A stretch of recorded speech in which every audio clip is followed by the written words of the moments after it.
everybody. Welcome to the Faith and Fandom Artists Alley Aftermath for Galaxycon Richmond, Part 1, Thursday and Friday. Also some Wednesday. This year is the first year ever that Galaxycon Richmond has moved to being a 4-day show. And, which means for artists and vendors, it's probably a 5-day show, much like Galaxycon Raleigh can be sometimes. So yeah, we're going to do this in 2 episodes, because if not, I'll be sitting in front of my laptop half asleep on a Monday, trying not to pass out. So let's go ahead and hit some stuff. So took off Wednesday evening to kick out the show. I did my day at work. Then I drove Durham. Also, to put into context for this process, about 3 weeks ago, my car that I've been driving for the last decade basically said, the end is near, which fills me with great anxiety because car stuff gives me drama. And short version, I ended up buying a new to me car, a used vehicle, Tuesday, and then driving it to Richmond on Wednesday. So I didn't even really drive it Tuesday. The first time I drove it was driving to the con. So that added a layer of butt clenchedness to the whole trip that, I didn't necessarily want or need. But yeah, worked my day at work, took off to Richmond around 5 o'clock, 5:30-ish, to pick up my daughter Rosa from her school in Durham. She got out at 8. We were on the road by 8:30, and we got to Richmond by 10, probably 11 by the time we actually made it. So exhausted, crashed as soon as we got there. It was a good time just hanging out and talking while we were driving. I also forgot the aux cord to my Zune on my desk, which meant that we only had 121 Pilot CD to listen to and some country static. But enjoyed the drive to get out here. Got to the room, filled our water bottles, and crashed out, as the young people say.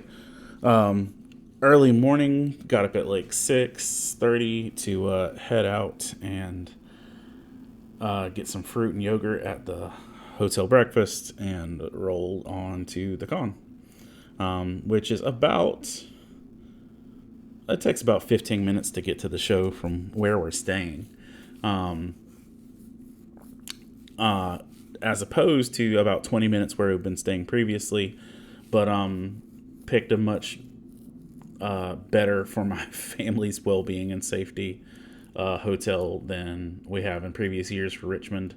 Richmond still holds the hands-down worst hotel I've ever stayed in, which was, probably 4 or 5 years back now. Could be the year that COVID happened, honestly. But either way, it still holds the record for the absolute worst hotel I've ever stayed in. You can rewind some podcasts and find out all the disgusting reasons why. But we're staying in a much better one. And again, this is a moment. I'll take a moment to say thank you to our Patreon supporters and donors who give, because you help make this possible. Because as you'll hear, this is not a financially viable business in any way, shape, or form. But yeah, we went, got set up, loaded in moderately quickly, nothing crazy, but it does take about 2 hours-ish to load in, set up, and it's a very tight space. Now, right now, the table spacing for Galaxycon Richmond runs about $400 and some change for a 6-foot space. Now, that 6 feet space includes 3 feet behind you, But what they don't make clear, or what you may not remember in that process, is the table is not the normal girth. Like, yes, it may be 6 feet long in legal standards, but it's shallow. So if a table is normally 2.5 feet or 3 feet, these tables are like a foot and a half. Like, racks aren't really fitting on them. It's a like, what is happening? And I had to dramatically shift even my 6 foot table setup to be able to put this together. So we got set up, and yeah, in the process, somewhere as we were heading to get set up, Rosa made the statement that she will always be Pitbull in any situation, because we're just something that came on the radio discussion. Also, shout out to the hotel breakfast for having cage-free scrambled eggs, and I told Rosa they had eggs and quiches, and she said, in this economy. But yeah, anyway, the table space is small and it's tight. Like, many people can't fit all their stuff behind it, and it's just a lot. Not bad, but it's something to adjust to. Will shout out to Galaxycon Richmond, especially for always having donuts and coffee for when you're loading in. Had a delicious donut and some coffee. I probably had more coffee the morning of Thursday than I've had ever in one sitting, maybe. But yeah, we sat up, we got ready, and we started setting up right about 8:15, loading in, and we had to move the car, park it, do all that jazz. We were probably done by 10:30 to 11. And after that, we were basically waiting till 1:15. And another thing that they did this year that kind of threw things off is they bumped the time early. So normally speaking, when there is a VIP quality or factor to a con, they'll let VIPs in 30 minutes early. Which means instead of being ready for a 10 o'clock showtime, you got to be ready for a 9:30 showtime. Well, this round, they said they've got too many, and fire marshal's concerned for spacing and such like that. So we needed to be ready at 9:15 for the VIPs to come in, which meant everybody else basically had to be there an hour earlier, which you may not think that extra 15 to 30 minutes makes a difference, but dang it, it does when you're trying to park, and parking only lasts 12 hours, and you're going to now be there for 13 hours or 12 hours and 45 minutes. It's a whole different thing. But so we got there, we got set up, and one of the things that was happening is that they also announced this year that free Wi-Fi would not be a thing, that they will intentionally turn off the free Wi-Fi so that you need to purchase internet from the convention center. And it's kind of extortion. And last year there was much problems with the internet. I am personally, by the grace of God and the extension of T-Mobile, not having internet problems yet. I'm just using the data on my phone, and I'm not trying to use Wi-Fi. Rosa, on the other hand, needed to do homework, so she needed to go down to like the coffee shop at the Marriott, which is a couple blocks down, so she could get her homework done a few times. But yeah, and it's, a funny thing, because last year we were in a kind of a life transition stage at this con, because Rosa was in the process, and we were all in the process of adjusting to the idea of her moving to Durham. And I remember not letting her walk down the street to go to a bookstore, but now I'm like, sure, go wherever, just don't die. So there's definitely been a shift in where life is just in a year's span of things. Yeah. Things started to get going. The show opened. One of the first good interactions I had at the show was two dudes who just were really encouraging and positive, and they asked if they could pray for me and what I could accept prayer for. And, I gave them Can't remember 1,000% what I said at that point in time because it caught me off guard. It was pretty early on in the show. But if I'm not mistaken, their names were Jack and Ashton. But yeah. Somewhere in that conversation, we had a long discussion about like why I do what we do and what, faith and fandom is, and, why I want to be there to do it, and had a really good conversation on that capacity. And then that conversation ended up having like a waterfall effect to the point that my booth neighbor to the right, as soon as these dudes walked away, she said, "So what denomination are you?" And, I didn't really answer that specifically, because one, Faith and Fandom doesn't have a denomination. I currently preach at a church and pastor a church that is Baptist affiliated, but it's not Baptist in title or name.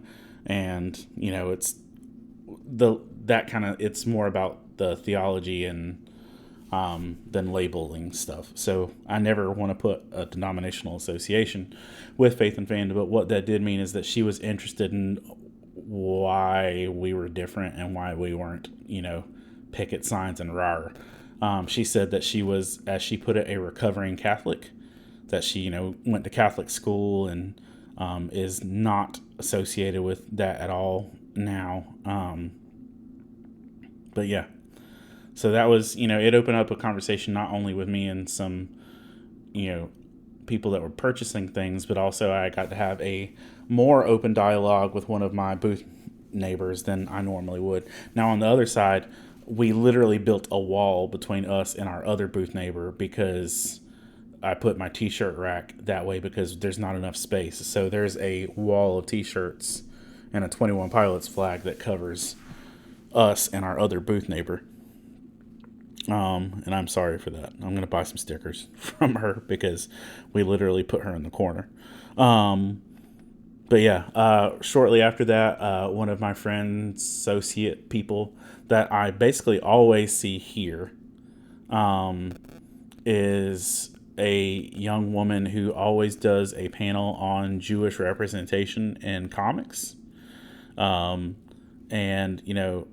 previously she was unhappy with Kitty Pryde's representation in recent runs of X-Men and what Ben Grimm's stuff had been coming comics.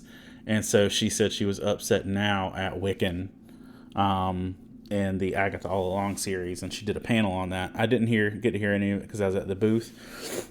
But, it was nice that people you only see once a year, even if you're in different sides of the world, you're still having good conversations about stuff. Then the day went on. It was a slow day for a Thursday. I got a lot of drawings done, and getting a lot of drawings done means I'm not doing other stuff. I will say it was not like a crazy financially viable day.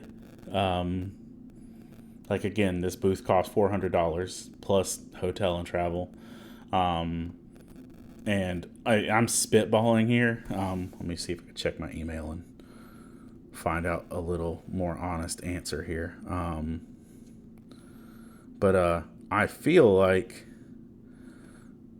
if a realistic space,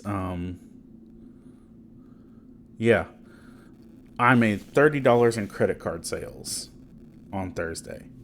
Now, I'm sure there were some cash sales, but, in perspective, that ain't much. Plus convention food and parking, which is going to range from $12 to $20 a day just for parking. So it's, again, I can rest a little bit easier knowing I don't have to be a financial success at this to be successful and what the purpose is, and I'm grateful for that.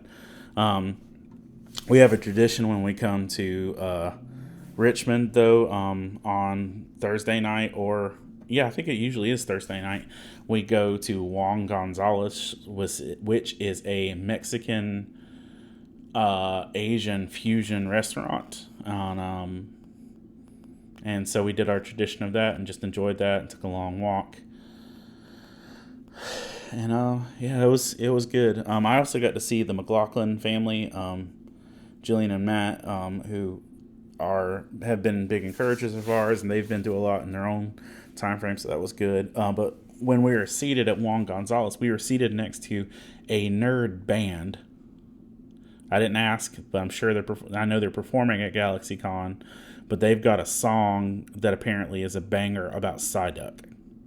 But, I'm not trying to listen to other people's conversations, but I heard them distinctly talk about a Psyduck song, so I'm kind of interested. Want to look that up later. But Thursday was a slower day, and we were there personally 12 hours, but the show was not running 12 hours. The show only ran from 1:15 to 8. But that's still a long time. Got up this morning and did the Feedback Friday podcast because I'm masochistic or sadistic, or whichever one is self-inflicting, because I'm fighting to keep that going. I haven't missed a Friday in like almost a year and a half, or ever, technically, since we started it. So I wanted to keep it going, but did that. We rolled out, same thing, recycle breakfast bill. Let me tell you something. I have the most klutzy vibe going on in the world right now because I have personally dropped and spilled like 6 beverages in a 24-hour window. I'm talking 4 full cups of coffee, a tumbler of water, and apple juice. I've been making messes, and it has been catastrophic. Also, just to add to the sheer grace of God keeping me alive through things, right before the show started on Thursday, we took back the cart, which we roll our tubs in because it takes up too much space to stick around. We took back the cart, and in doing so, I remembered, oh yeah, I haven't taken my vitamins yet. And my stuff that I take daily for general existence. And so I wasn't even thinking, I wasn't really paying attention. I just knew I had thrown a whole bunch of gummies that I have to take. My B12 level is really low. And so I went through and took all of the appropriate gummies, or what I thought were the appropriate gummies. This morning, Friday morning, I realized that I didn't pay attention to everything that was in the bag. And that Thursday morning, without realizing it, I took 2 doses of melatonin at noon. And it is a pure miracle, plus the coffee, that I made it through the day. So, I think a normal dose of melatonin is 10 milligrams. That's the most you're supposed to take. I 100% took 20 because I took two of each gummy that was in that bag. Yeah. Horrible life choice. Pay attention, kids. Drugs are bad. Don't do it. Thursday night, we came back, crashed out pretty early for all those reasons. And as we went back to the show, hurried to kind of be on the same pace. And also, once we left the hotel heading to the con, my check engine light came on. Now, I've had anxiety for weeks about the car process, and specifically about getting to this con. And the check engine light came on this vehicle that I literally just bought 3 days ago. Now, the dude who sold it to me, who is someone I trust for many reasons, said that there's a gas cap issue, and if the check engine light comes on, it's just going to be that, because the gas cap is bad on it, and he has one ordered, and it will be in the next day or two. So I had to, literally, before we even started the day, I had to convince myself, don't spiral, don't panic, don't freak out. God brought you here. You're not going to die on the interstate in Richmond because of this vehicle. And I had to just go ahead and concretely said, you aren't allowed to worry about this today. And for the most part, I haven't. It's been pretty consistent to not let it overwhelm me or to be a concern. And when I actually got gas this evening, that gas cap is terrible. So it wouldn't surprise me if that's it. But yeah, Check Engine Light came on. One of the first cosplays I saw today was a torchbearer from 21 Pilots. And so I took the photo and we talked about 21 Pilot stuff. And then we just stood there for a while naming our favorite songs off of each album. And like why. And I guess me and this kid are built different because we did not have a single coinciding song. And in fact, the songs that were his favorite on every album would not have made the list on mine. So it was interesting and it was a good conversation. One of the things that also takes place at Galaxycon's Raleigh and Richmond, at least specifically, is there's a company called Misty Mountain Gaming. And normally if you make it over to the board game room, the first 500 people get a special dice. And I sent Rosa over there to go get me one, as I normally do. And they didn't have them, but the dude chased after her and gave her 2 pink dice. Because, and said that they were pretty dice. I don't know if that's creepy or kind. Either way, we got a couple extra dice. I saw Caleb, who is a cosplayer from this area, and he had invited me to be a guest at a Comic-Con about a year ago in York, Pennsylvania. And that con ended up canceling, but it was good to see him again. I then a little bit later had a couple teenagers, come running around to the booth. They were in cosplay, and asking if that was our 21 Pilots flag on the back of the t-shirt rack. And I said yes. And then we had like a 15-20 minute conversation about 21 Pilots. And all this ties back to a dad joke that I made with Rosa. That is a literal dad joke. Because 21 Pilots fans are in some terms known as the clique. Not like CLIK, but CILQUE, or the skeleton clique. So when I put the flag up, I looked at Rosa and I said, hey, this is technically clickbait. And then I told those same fans, 21 Pilots fans, that they're like, it actually is. And it worked because we're here talking to you because of it.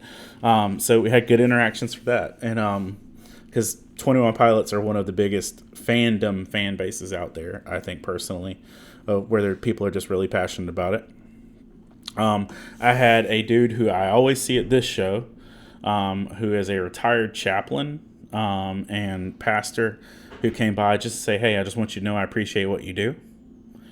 And that was it. And he kept going, but he does this almost every year. Also, I then split second right before the show ended Thursday.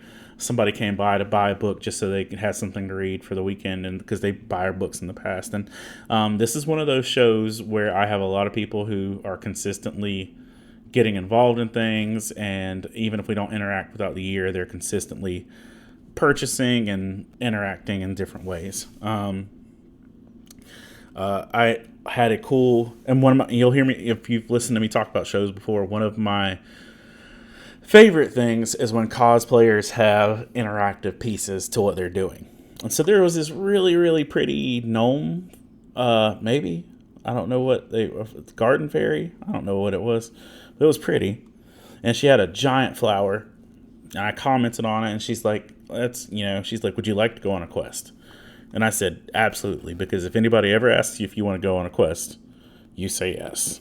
And she asked me if I wanted to do like a trivia question, something. I said trivia. And so I had to pull a little quest out of a bag. And it was in a scroll with a golden circle. Pulled it out.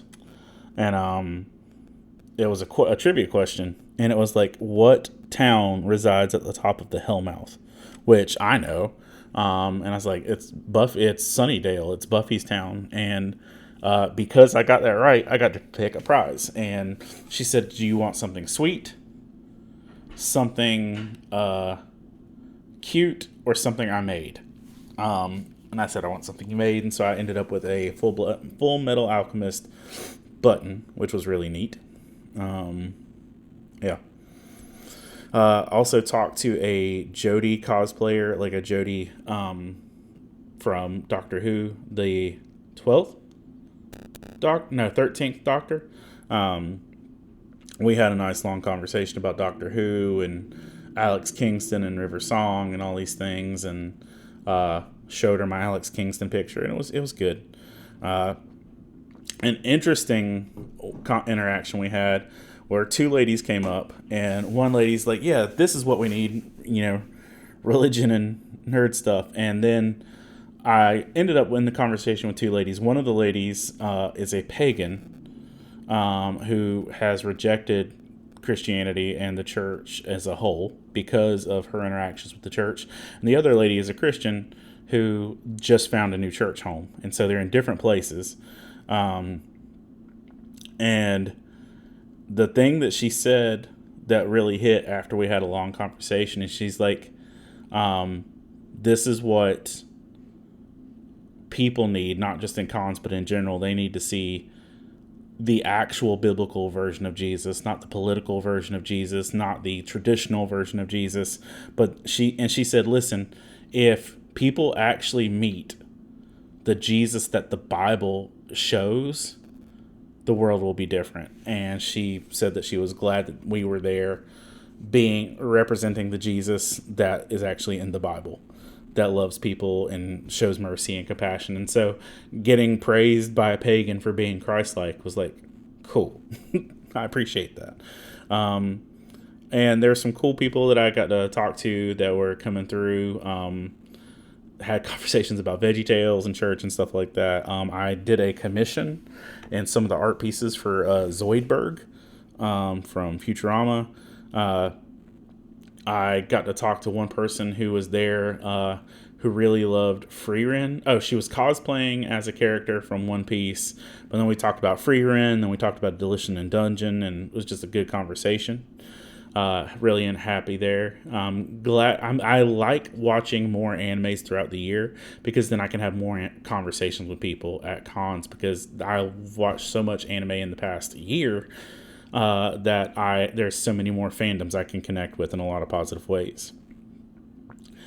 I had a couple has-been hotel cosplayers intentionally come up to try and be offensive and hurtful to me, which I think is the first that it's been of that nature, where you can tell when somebody's like doing something they've rehearsed or practiced, and I'm not going to justify their commentary with by giving it air, but to say that they like came by the booth enough to actually look at titles of the books and things that are listed, and they came up and like said something, oh, so how you doing? And and then la la la burn, and like walked away. Like they were intentionally like, oh yeah, like if this was an 80s movie, they would have chest bumped and like said nerds and kicked over something. But like, it's like they were being malicious. And, I get that if that's where their hearts is. But I don't think it hurt me like they were intending to. But also it makes me sad for where their heart is, that's what they feel like they need to be doing. So it is what it is. I got to see Nick Simpson, who's doing some cool stuff with voice work. I just got to see a lot of cool, supportive people, and I'm really grateful that I have been able to do that. I had some just really cool time with Rosa today, interacting. Got to do some cool art and stuff. Tell you about some cosplays and art that we did. So I generally try to be original, and I try to be organic in the things that I do. But then sometimes I listen to what's being successful other people and I steal it, which is what I did today. Because one of the things I saw that the artist next to me that she was having the most sales with was like a little keychain of Jeff the shark dog, the land shark. And I just started sketching Jeff the land shark and putting it in the front of my book. And I got so many extra people stopping and looking at my sketchbook because they could see Jeff the land shark. And so, yes, I 100% stole her idea, and I don't. But it's whatever. One of the coolest cosplays I've seen today and maybe ever was a dude who did a Green Lantern samurai. There's a few photos of that and stuff. I'm telling you, that thing was phenomenal. There was one dude who I got to see again this year who actually showed up to a con wearing one of my shirts. He was wearing the Tell Me What You Love shirt. That's just cool to see somebody turn a corner wearing your own merch. I saw several free run cosplayers, which is, again, something I wouldn't have noticed years prior. The coolest piece of cosplay interaction today I got was a Moogle, which is a little character from Final Fantasy, specifically like Final Fantasy 3 and things like that. There was a Moogle mailman. And so I took a photo of her, and she's like, "Do you want a piece of mail?" And she gave me a envelope that says Moogle mail, and it literally has a wax sealed stamp on the back. And I love this so much. And you can see some pictures of it on Facebook and Instagram. But here's where my problem is. I don't want to open this thing. There's real mail in here, and I don't know what it is, but I don't want to open it because it's so pretty. But all that's a thing. You can see that in there. We saw a gym cosplayer that was really good. There was a couple's cosplay of Miriam, Eustace, and Courage the Cowardly Dog. Loved that. There was a Porco Rosso and the young lady from Howl's Moving Castle. Sophie? Yeah, Sophie. There's Pura and what's the dude's name from Arcane? Victor? No, not Victor. They're Jace? not Jace. Echo. There's an Echo cosplayer that was really good. There's a lot of good ones. I had one family that bought a lot of my drawings. There's this one usually trio of young ladies that shows up to cons, and it was always cool to see them again. And people saying, "Hey, I was at Geek Church last year. I'm going to be at Geek Church on Sunday," and having those conversations, and it's just really neat. Overall, yeah, lots of good cosplays. A good variety of them this year too. I enjoyed it, and now that I've watched One Piece, I also get so many more cosplay references because there's so many odd characters in One Piece that aren't the main pirate crew. That you get a lot more with it. One of my favorite cosplays was a couple's cosplay of Doofenshmirtz and a young lady dressed as Perry the Platypus, and she was walking around with her hat off. And when she walked by the booth, I went, "A platypus?" And then she put her hat on. I went, "Perry the Platypus." And it was great. And she's like, "You don't know how many times today I've had to do that." But I saw my first person cosplaying the granny from Dan to Dan, which there's a photo of there. And there's a lot of Nightwing love this year. I think I saw more Nightwing cosplayers today than maybe ever. There was a ridiculously good Mihawk. And there was another Senshi from Delicious in Dungeon, and he had a bag of rolls that he was giving out if you talked to him. So that was really good. When the show was over, Rose and I packed up, and we headed to go get some food.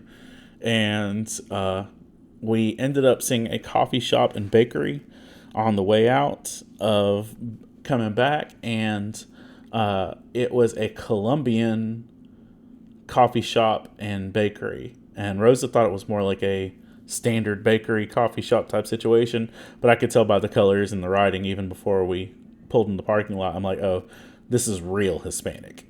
like this isn't like just a donut shop. This is Hispanic." And we walked in. There's scripture on the wall in Spanish, and everyone in there is Latino.